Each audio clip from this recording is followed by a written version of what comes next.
قناة طموح ترحب بكم أينما كنتم.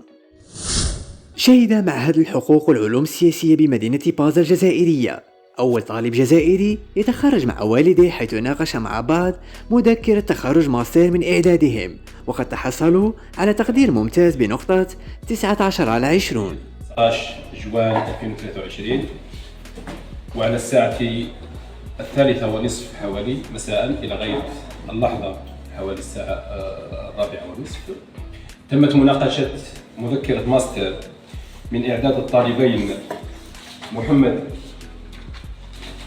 بالكبير نور الدين وطالب محمد بالكبير يوسف. للإشارة فقط هذه المذكرة استثنائية على مستوى معهد الحقوق والعلوم السياسية. جمعت طالبين في نفس الدفعة تربطهما صلة قرابة، يعني طالب وابنه وطالب ووالده اشتركا معا في إنجاز عمل، متجاوزين كل الصعاب وكل كل الصعاب على مستوى مدرجات الجامعة. أنهيا تكوينهما في طور الماستر بشهادة أو بنيل شهادة الماستر التي ستكتمل بطبيعة الحال بعد إعلان نتائج المحضر فيما بعد. بطبيعة الحال هذه المناسبة لا تتكرر كثيرا، ونحن ننظر إليها من نظرة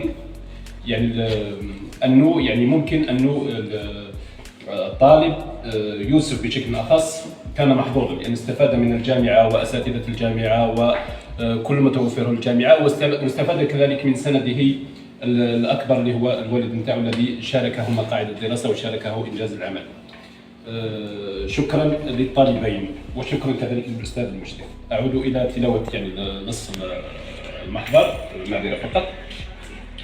إذا كما قلت بعد المناقشة العلنية لمذكرة الطالبين محمد بالكبير نور الدين ومحمد بالكبير يوسف المعنونة بالقرارات الإدارية القابلة للانفصال بين النظرية والتطبيق، بعد المناقشة العلنية وبعد المداولة السرية، تقرر منح الطالبين علامة مميزة، فيه عمل متميز، عمل مثمن، عمل مشكور عليه الطالبين ومشكور عليه الأستاذ المشرف. شكرا للجمع الكريم، السلام عليكم ورحمة الله وبركاته.